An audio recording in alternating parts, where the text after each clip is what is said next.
Download करें जनमत Haryana app. कहते हैं कि सच को कितना भी दबाओ वो सामने आकर ही रहता है।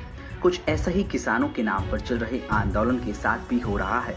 हर बीतते दिन के साथ इसकी असली परतें अब खुलती जा रही हैं। आंदोलन के असली मकसद का पर्दाफाश हो रहा है। इसमें किसानों के हित का तो कोई लेना देना नहीं, लेकिन राजनीतिक हित जरूर साधे जा रहे हैं और आम किसान अब इनके सच को समझ चुका है।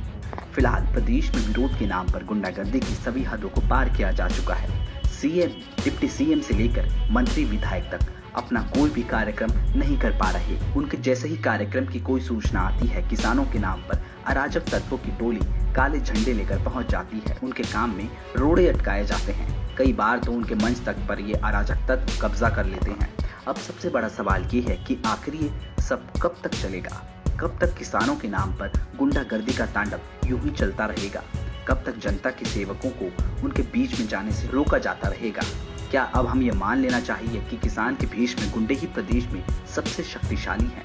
क्या हमारे द्वारा चुनी गई सरकार की कोई हैसियत नहीं रह गई? क्या अब ये गुंडे हम पर राज करेंगे? कहने को हमारा देश दुनिया का सबसे बड़ा लोकतंत्र है, लेकिन विरोध के नाम पर प्रदेश में रोजाना गुंडागर्दी का जो नंगा नाच हो रहा है, उससे हमारा लोकतंत्र जरूर शर्मिंदा हो रहा है।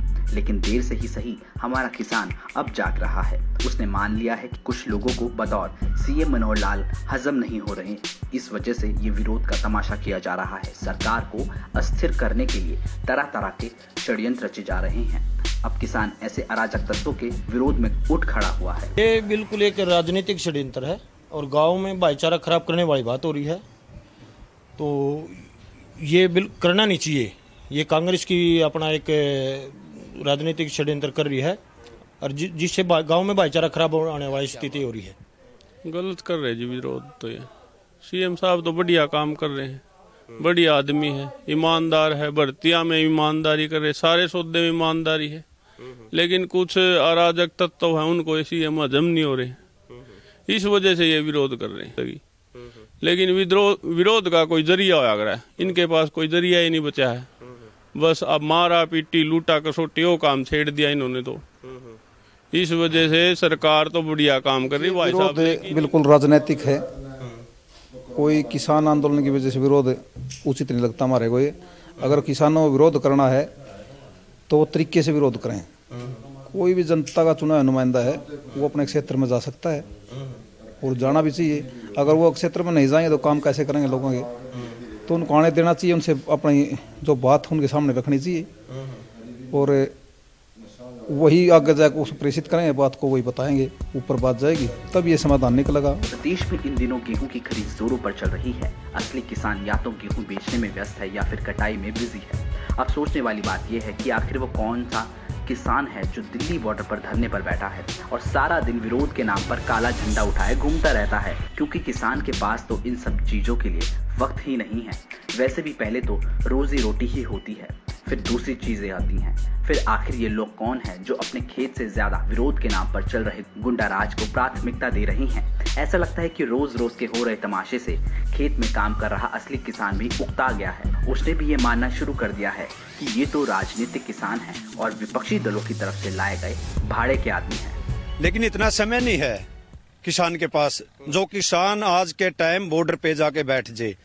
आज का समय हमारा कनक का, हम इसके मतलब इस समय भी हम इसकी रखवाली नहीं कर सकते जो 6 महीने इसको पूरा करके। तो बताओ हम इस समय बॉर्डर पे बैठेंगे या इसको कटवा के मंडी में तलवाएंगे? अपना काम निपटाना हमको। ये वो आदमी विरोध कर रहे हैं जिन आदमियों की अपनी जमीन खुद की खिसक चुकी है और अपनी जमीन को तलाशने के लिए किसान के कंधे पर लठ रखकर वो चला रहे हैं। किसान का इसमें कोई रोल नहीं। जो असली किसान उसको टाइम में नहीं है, अपने खेत से ही टाइम नहीं उसको। ये जो विरोध हो रहा है ये सारे किसान नहीं हैं। असली किसान तो अपने खेत में लगा हुआ है। ये राजनीतिक किसान हैं जो इनके पल्ले कुछ मुद्दा तो है नहीं विपक्षी दलों के, लेकिन ये धीरे धीरे यूँ सोच रहे हैं कि भाई कुर्सी किसी न किसी तरीके से हमें मिले और उसके लिए किसानों को आगे करके छुटमुट किसान हैं ये नाजायज फायदा उठाना चाह रहे। देश इन दिनों कोरोना महामारी के कहर का भी सामना कर रहा है। रोजाना सैकड़ों लोगों की इस वायरस की वजह से जान जा रही है, लेकिन इस नाजुक घड़ी में भी किसान के नाम पर गुंडागर्दी करने वालों की बेशर्मी जारी है। विरोध के नाम पर जनता के प्रतिनिधियों को जलील किए जाने का सिलसिला थमने का नाम नहीं ले रहा।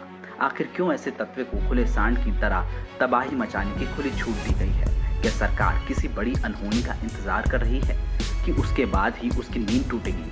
क्या जानमाल की हानि का इंतजार किया जा रहा है?